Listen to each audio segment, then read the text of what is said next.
got out, had hernia surgery. I went back to my grandmother's. I started going to meetings.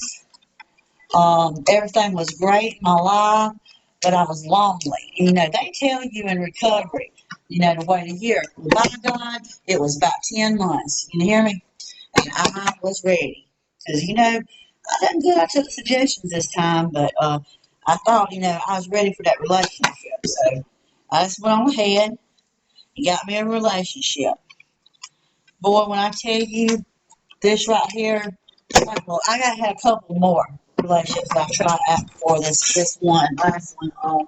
One decided they would drink while I was on a date and about killed me in a car wreck. I let him go right away. Not that he was a bad person, but because my recovery came first, and I put it first. Because I knew if I put my recovery first, I could be a mom to my kids, I could be a coworker, I could be a friend. Everything would be good, right? All right. So, anyways, none of them worked out. Well, I got contacted by someone I had went to school with, and he and I never dated in high school or nothing like that, but we shared a person in common. His sister was my best friend, and she died in a car accident when she was 16 years old. So we shared that with her in common, and it was always like we've had a connection because of her. Anyways, even though we wasn't never like really friends or together, if that makes any sense. So, um, it was amazing. Like all the void was gone. He was better to me than anyone's ever been my whole entire life. My kids, good to them. Man, I'm gonna tell you what. I'm still wearing an engagement ring, but I guess I'm not engaged no more. But I really thought in my heart of hearts that this was it. That this was going to be the man that I was going to spend the rest of my life with. And I still don't know that. I'm just going to let God do His work, and I'm going to sit on the sidelines and pray and see what happens. So everything was going good, and one day I decided that. Well, I told him, I said, I know something's not right with you. I said, you know, I know all the signs of someone in active addiction, and I feel like, you know, you're using because you are so all about me. You're always calling me. You're always talking to me. But like something just ain't right. And he had went to a Narcotics Anonymous convention with me, and he had told me that he had used 4 times. And I tell y'all, my stomach, I just like ached in my stomach. I was like, holy crap, you know, like I really like him so much. God, why have I got to go like it really broke my spirit. It broke me down. Like I almost walked away. And at that time, at that particular time now, I tell you what God spoke and told me. God straight up spoke and told me. He didn't say don't be with him. He said, you're going to end up getting high if you stay in this relationship. I wasn't, look, I just found love, y'all. I wasn't trying to let this man go at all costs. Him was going to do what Kim does. And I was going to be with him. Well, I did, and I used. And I'm not saying that it's his fault. That's not what I'm saying. But I'm going to be real honest with y'all. I'm an honest person. I'm going to tell you this right here. People sometimes know that if someone hadn't used in a while, that they probably shouldn't get them high. But you got people like me that will manipulate and instigate and motivate. And I'm sure with my little whining and all, I was going to get what I wanted. Now, I did tell this person, I said, you don't have to worry about nothing. I'm going to do it this one time because I've been up all night with you riding around, and I won't ever do it again. I knew better. Recovery tells us about opening that door to that beast, letting it erupt, you know? So I, uh, I relapsed. And it felt good in the beginning. And you know, I didn't really go through that whole phase that you go through, where you're guilty and you're shameful and oh God, what have I done? I didn't do all that. It was straight up like, okay, I relapsed, and what? You know what I'm saying? I'm still a human being. I'm gonna fall short. I've made mistakes. You know. So what? And it wasn't really like so what, but So I decided that, I was just going to do what I done. Sooner or later, me and him would get clean together. We'd be happy familying it up. And, everything was perfect almost. If anything could be perfect, my life was perfect with him. I never had a man look at me the way he did. Looked at me like with love. Like, I'm not even sure if anyone can look at like two people like that. The way he looked at me was like you would see in like a romance movie or something. Like no one looks at you like that unless it's like the one, you know what I'm saying? So everything was good. I say was going on 6 months. It was going on 6 months together. About the fifth month, when the fifth month hit, you lose yourself. You know what I mean? You lose your identity. I don't care who you are. You can stand denial if you want to, but if you do drugs, you are not who you are, baby. Um, you are selling yourself short, and you are not the best version of yourself. So how the hell can you be a better version to anyone else? I had a pastor tell me one time, "Look in the mirror. Would you marry yourself?" I was like, "No, absolutely not." Well, what man would want to marry you then? You know. But anywho, I did not realize. I'm going to try not to cry, but I probably will because this is my life. And I told y'all I'm going to do this every day until I can, use God in the equation and get better.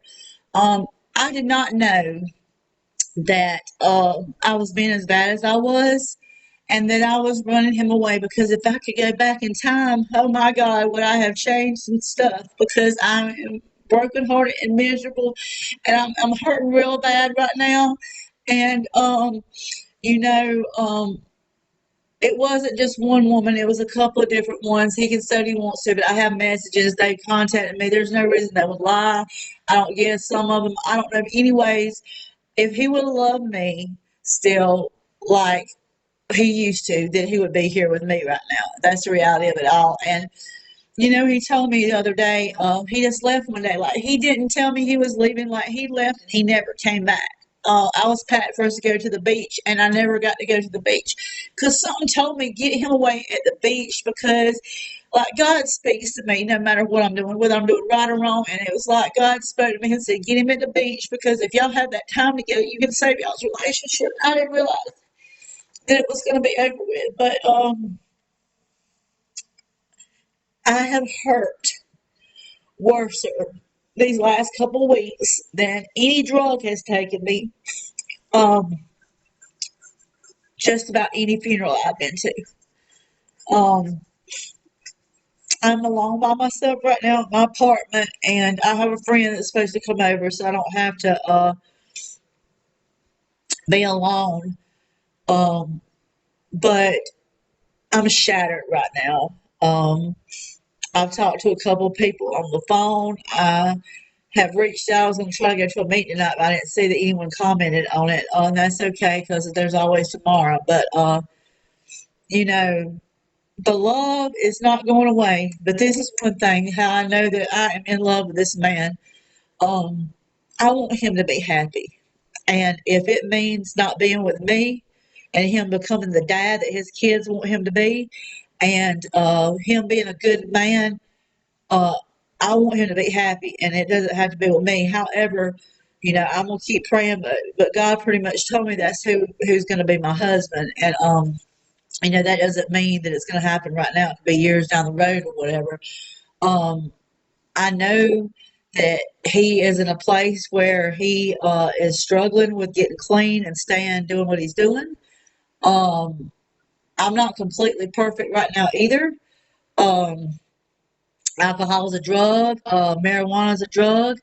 You know, I've gathered a couple of clean days here and there, and I've lapsed. I call it lapse when you just do it like a couple times. But I took his son in, and his son had 6 months prior clean time at the Bridge Center, and he told me, I said, if you come here, the people's get clean in this house. So We're going to do this recovery thing together. And I said this too. If being with your dad is what got you to be able to know me, well, I knew him inside the rooms, but to be able to come live with me and to get your life back on track, then I'll take the pain because anyone's life that they become saved if they're not, or they get in recovery if they're not, it's worth it. So right now, where I'm at is I'm lonely. I'm worn out. I'm worn out mentally, emotionally, uh, physically. I got good rest last night, maybe not physically. My heart's broken in two. I'm sad and I'm frightened, and it hurts. In the event his ex is watching this or someone is watching this and tell his ex, I would like her phone number because she was my cousin and I didn't mean for this to happen with me and him anyways. It just happened. As in us liking each other and wanting to be in a relationship or whatever. But I want to tell you right now, girl, I know how you feel. When I came along, I know how you feel when this girl come along.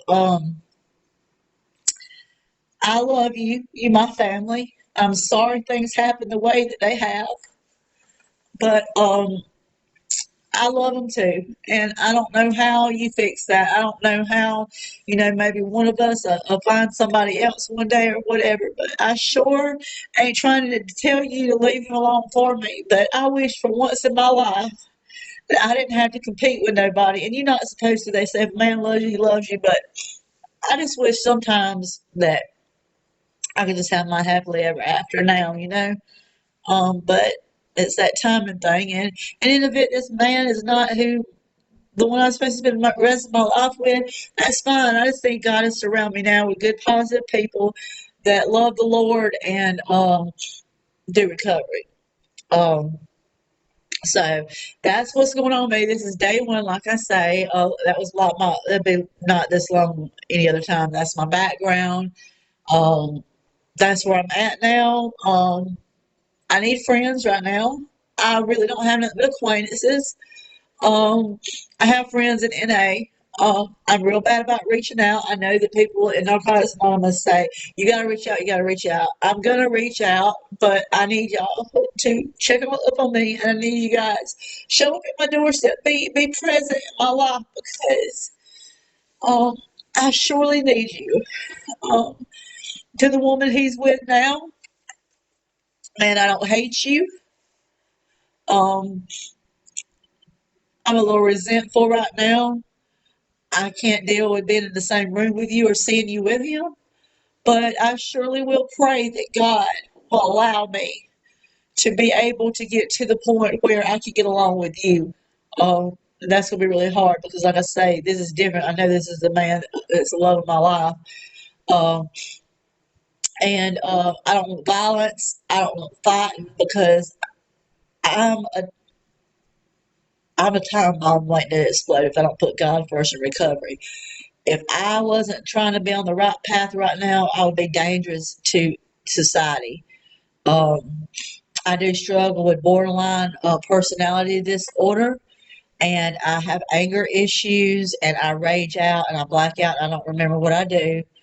And I surely don't want to hurt nobody. I keep saying I'm going to get me a gun, and that's probably not a good idea because I'm one of those that will use it without even thinking. So that's not no threat towards nobody. Nothing. This is my life once again, and I'm just kind of telling you guys where I'm at. But and to the one that I was with, because you don't answer your text or your phone, it's not because you don't want to talk to me. It's because that's just how you roll, and I still never understood that. Thank you for the happy times we had. Thank you for being my best friend. Thank you for loving me and letting me know what that really feels like to be loved. I will pray in the name of Jesus that you get, I'm just calling it out for what it is, that you get right, and that if it's God's will that we'll be back together. I just ask you to take it easy out there and take care of yourself and to please stay in contact with me about your son since he stays here. And yeah, I'm saying this on social media. Some of y'all are gonna be like, oh my God, what? What? This is my life. This is how I want to do things. This is my, what you call it? This is like a blog. This is my shit.